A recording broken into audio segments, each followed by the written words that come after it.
So Sunday, I tuned into the Carabao Cup. I'm not sure why. Well, I know. I try to watch as much as I can. But these league cups, if you have to take a little diet on something in the soccer world, that's a good place to start. But it was an interesting. Manchester City is looking for a haul of trophies. So I tuned in. Pep Guardiola winning his 30th trophy. Man City's going to win the Premier League. Maybe they win the Champions League. They're in the semifinals.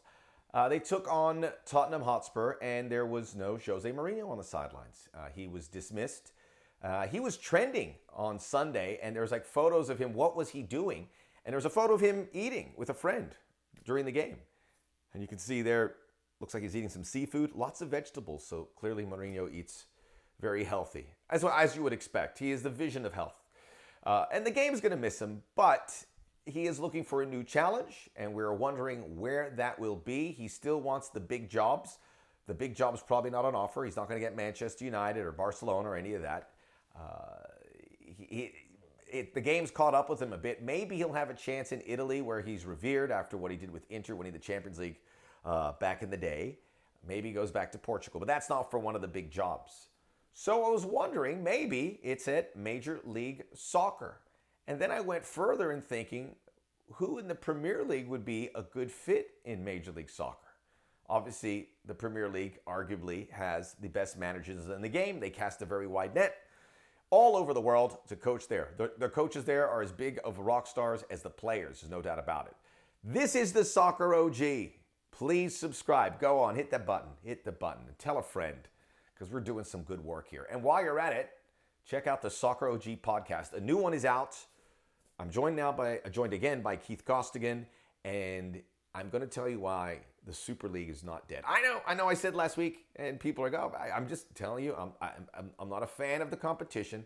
I'm just saying it would be naive to think it is dead because these guys are still in it to change the game because money's on the line. And I'll explain it. Soccer OG podcast. So I was thinking which Premier League managers would be a good fit in Major League Soccer. And Major League Soccer really puffing its chest out, having a great couple weeks. And they are casting a wide net for managers. And I will say this before I get into it. I love the managers, the coaches in Major League Soccer. And they are coming here because they see a great challenge. They see it where they can start from the ground level with a new club or a club that's still in diapers and get going. And that is appealing. But the guys they have now, and obviously we have guys like Gabriel Heinze, Matias Almeida added recently to go with the A-list American managers like Bob Bradley, Greg Vanney, Bruce Arena. They're making a nice stable of managers. But we have fun here, so let's go. I'm going to put Jose Mourinho at number 5. The game, the tactics, they're not really in line with what's being successful in the modern game. And MLS is an attacking league, so you need to have a vision to go. And that's why Jose Mourinho is not higher. I put him on here because, A, the players would love to play for him. We've seen that with every team he has coached. And he's just bigger than life. He would be a PR marketing gold mine, and people would tune in. And then you could have him in Major League Soccer to do things for you, which would be very compelling. But he has to win, too.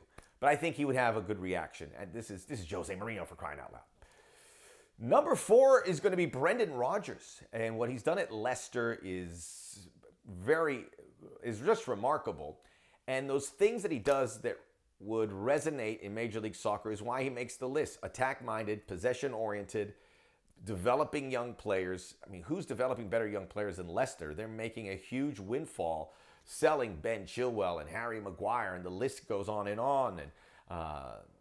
James Maddison, who's next? They keep doing it. But that is a systems in place that they believe in, and it keeps developing talent. So he has the 4-1-4-1.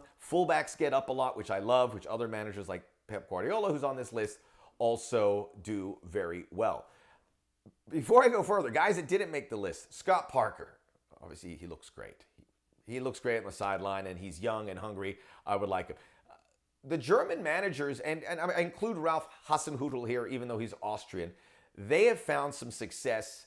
Thomas Tuchel didn't make my list, but these are guys that are just, they're involved in every layer of the game. They have good relationships with sporting directors, and they develop young players. They have a system that works. Daniel Farke, who's up now with Norwich City, is another one in that list of players that I think could be possibly on the top 5 list, but they're all happy in the Premier League. It's the Premier League for crying out loud. So these guys didn't make my list, but very worthy. So where was I? Brendan Rodgers at 4, number 3, Jurgen Klopp, talking about the German managers.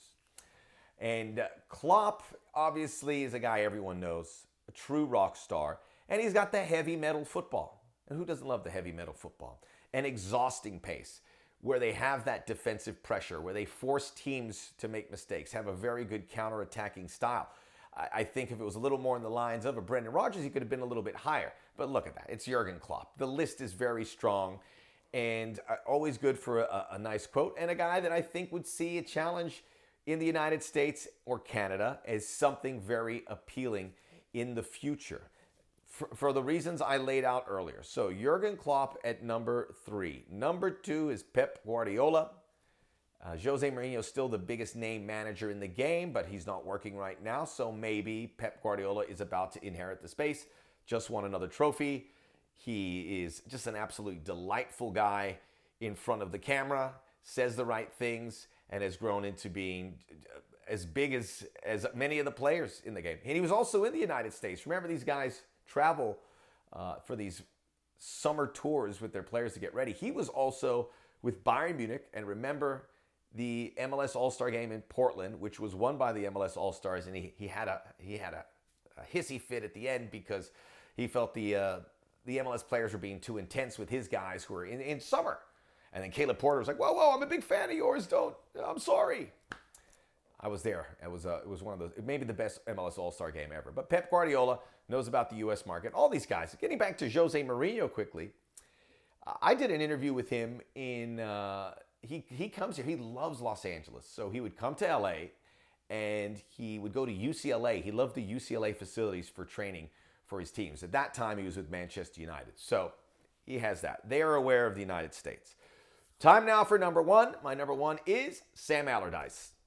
I'm just kidding. I'm just kidding.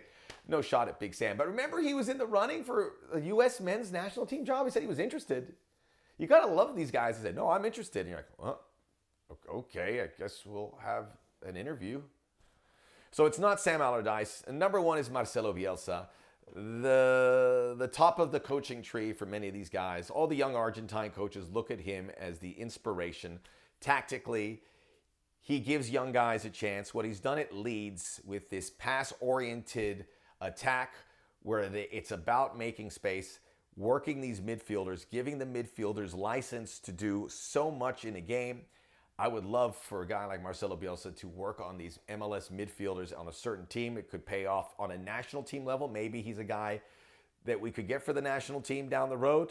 I mean, Marcelo Bielsa, I look at that Leeds team and I'm like, man, that's not a talented squad. I mean, Patrick Bamford scoring a ton of goals, but when you think of top scorers that you spend a lot of money on, you don't think of Patrick Bamford.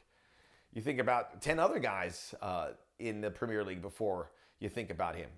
And I'm not picking on Patrick Bamford, but you can see he gets the most. Jack Harrison, who played at Major League Soccer, now continuing his career in MLS and doing wonderfully. So Marcelo Bielsa, it started with the Jose Mourinho conversation, but I go in on this show. I get inspired, I'll bring up a new topic, and there it is.